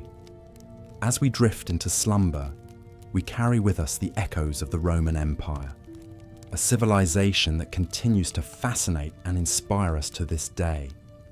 In the last section, we concluded our journey through the bustling markets of ancient Rome, breathing in the heady scent of spices, herbs, and olives, and listening to the dynamic sound of coinage, bargaining, and the myriad languages spoken by the diverse populace. Now, let us turn our attention to the heart of the Roman Empire, its government and politics. Rome, at the height of its power, was an oligarchy masquerading as a republic. The government was essentially controlled by a number of powerful families, known as patricians, who held the majority of political power. These families often had deep roots in the Roman society, tracing their lineage back to Rome's earliest days. Despite this concentration of power, the Romans were deeply proud of their republican ideals and made a show of electing 2 consuls each year to manage the affairs of the state. The consuls were the highest-ranking officials in the government, sharing the executive power. They were chosen from among the senators, a group of about 300 men who were the real power behind the Roman government. The Senate was the primary legislative body, responsible for making laws and decisions about war and peace. Senators were also responsible for electing the consuls, which often led to intense political rivalries and even bloodshed. In addition to the consuls and the Senate, there were several other important positions in the Roman government. These included the praetors, who acted as judges, the aediles, who were in charge of public buildings and festivals, the quaestors, who managed the state treasury, and the censors, who maintained the census and moral standards of the state. To balance the power of the patrician class, there were also institutions that allowed the participation of the common people, or plebeians, in the Roman government. The plebeians could elect their own officials, known as tribunes, who had the power to veto the decisions of the Senate. This was a crucial safeguard against the absolute rule of the patricians and allowed for a limited form of democracy in the Roman Republic. Despite these democratic trappings, corruption was rampant in the Roman government. Elections were often rigged, and bribery was a common practice. Wealthy individuals could buy political offices, and politicians often used their positions to amass personal fortunes. This corruption was one of the factors that led to the decline and fall of the Roman Republic and the rise of the Roman Empire. In the late Republic, a series of civil wars and political crises led to the rise of Julius Caesar, a charismatic general who seized power and declared himself dictator for life. After his assassination, his adopted son, Octavian, later known as Augustus, became the first Roman emperor, marking the end of the Roman Republic and the beginning of the Roman Empire. Under the empire, the Senate lost much of its power, becoming more of a symbolic institution. The emperor held absolute power, making all major decisions and controlling the military. However, the emperors often maintained the illusion of a republic, with the Senate and other institutions still functioning, albeit with greatly reduced power. This was the political structure that governed the vast Roman Empire, from Britain in the north to Egypt in the south, and from Spain in the west to Syria in the east. It was a complex and often corrupt system, but it managed to maintain control over a vast and diverse territory for many centuries. As we delve deeper into the Roman Empire's political landscape, we can begin to see the intricate web of power and politics that made Rome one of the most fascinating civilizations in history. In the next section, we will explore the day-to-day life of an average Roman citizen, from the working-class plebeians to the wealthy patricians. Join me as we step into the shoes of a Roman citizen and experience the sights, sounds, and experiences of living in the heart of the Roman Empire. In the heart of the Roman Empire, the city of Rome itself was a marvel to behold. As we transition into the 6th chapter of our journey through life in the Roman Empire during its peak, our focus shifts towards the urban landscape and the architectural marvels that still, to this day, inspire awe. Rome was a city unlike any other in the ancient world. It was vast, sprawling, and teeming with a population that could have been close to 1 million people. The city was divided into neighborhoods, or vici, each with its own local officials and responsibilities. These neighborhoods were a mixture of residences, businesses, and public buildings, all intermingled in a way that would be familiar to anyone living in a modern city. The homes of the wealthy, or domus, were opulent and luxurious. They were often built around a central open-air courtyard, or atrium, which served as a sort of hub for the house. Off of this atrium could be found various rooms, including dining rooms, bedrooms, and even private baths.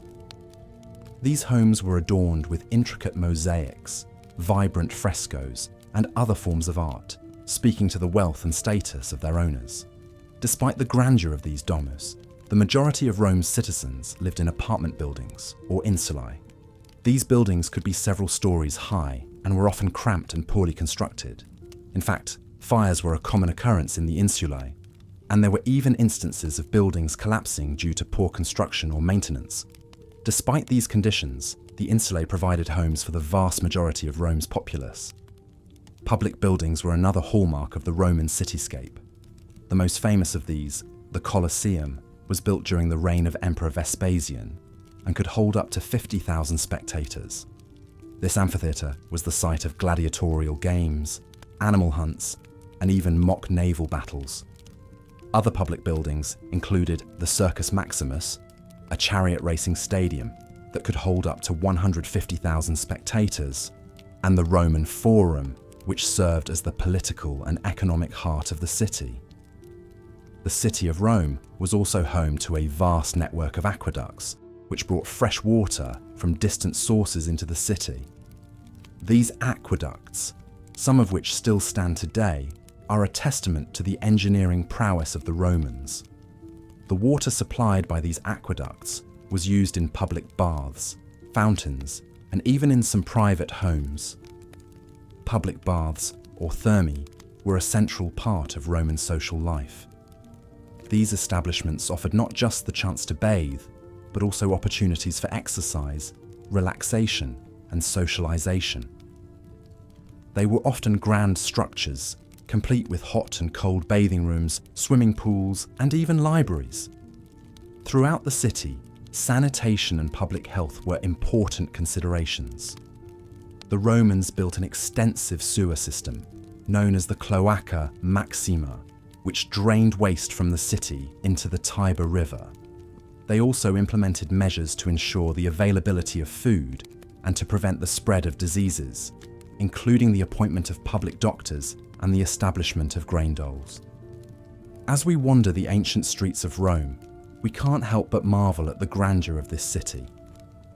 It's a place where the opulence of the wealthy lived side by side with the struggles of the common man, where the achievements of Roman engineering stood tall against the backdrop of daily life, and where the echoes of history still resound in every stone and every corner. As we drift deeper into the night and closer to the realm of dreams, let us remember the Rome of old and envision the lives lived amongst its streets and buildings. A city of dreamers, builders, artists, and warriors. A city that was, and still is, a testament to the heights that humanity can reach.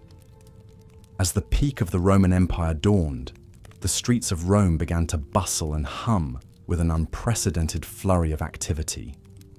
Trade was the lifeblood of this burgeoning society, and the city's markets were always teeming with vendors selling everything from fresh produce and livestock to luxurious silks and spices imported from the east. The empire's extensive network of well-maintained roads and sea routes facilitated the transportation of goods from the farthest reaches of the empire to the heart of Rome, contributing to the city's status as a global trade hub. The daily life of a Roman citizen was largely dictated by their social status. The wealthy patricians who sat at the top of Roman society lived lives of unimaginable opulence. They resided in grand villas, adorned with elaborate frescoes and intricate mosaics, often situated on large estates outside the city. These homes were symbols of their owners' wealth and power, and they often hosted lavish banquets and parties where guests would indulge in fine wine and entertainment. In stark contrast, the plebeians, the common folk, lived in cramped apartments, known as insulae, located in the city's bustling heart. Despite their modest living conditions, these lower-class Romans took great pride in their community and participated actively in public life. They would frequent the city's numerous bathhouses, markets, and amphitheatres, indulging in the empire's myriad public entertainments. The Roman Empire was renowned for its public amenities, many of which were the first of their kind. The city boasted an extensive aqueduct system, which supplied clean water to public fountains, baths, and private homes. The Roman baths, in particular, were a marvel of engineering and a hub of social activity. Citizens of all classes would gather here to bathe, socialize, and discuss politics. The baths were often grand architectural feats, with heated floors, steam rooms, and large pools filled with mineral-rich water. Education was also a crucial facet of Roman society. While formal schooling was not state-sponsored or mandatory, many Roman parents hired private tutors to educate their children. Learning was highly prized, and Roman children were taught to read, write, and speak eloquently in Latin and often Greek. They were also instructed in philosophy, music, mathematics, and astronomy, reflecting the empire's deep respect for knowledge and intellectual pursuits. Religion played a central role in the daily lives of Romans. They worshipped a pantheon of gods and goddesses, each with their unique powers and domains. The Romans were deeply superstitious, and they sought the favor of their deities through prayers, sacrifices, and elaborate rituals. Temples dedicated to these gods dotted the city, serving as places of worship and community gatherings. The Roman judicial system was highly advanced for its time. Citizens were presumed innocent until proven guilty, and they had the right to defend themselves in court. However, the courts were often biased in favor of the wealthy and influential, and corruption was rife. As the sun set on the city, the Roman nightlife would come alive. Taverns and inns would fill with patrons seeking food, drink, and companionship. Street performers would entertain passers-by with music, dance, and theatre. The city's amphitheatres would host gladiatorial contests, chariot races, and theatrical performances, drawing crowds of thousands. Despite the hardships and inequalities, life during the peak of the Roman Empire was vibrant and full of opportunities. It was a time of intellectual growth, architectural innovation, and cultural exchange. It was an era where a simple plebeian could rise to become a respected senator, and where the achievements of individuals and the society as a whole were celebrated with great aplomb. The Roman Empire, at its peak, was a testament to humanity's potential for progress and prosperity. As we drift off to sleep tonight, let us imagine the bustling streets of Rome, the grandeur of its architecture, and the vibrancy of its people, and dream of a time when Rome was the heart of the world.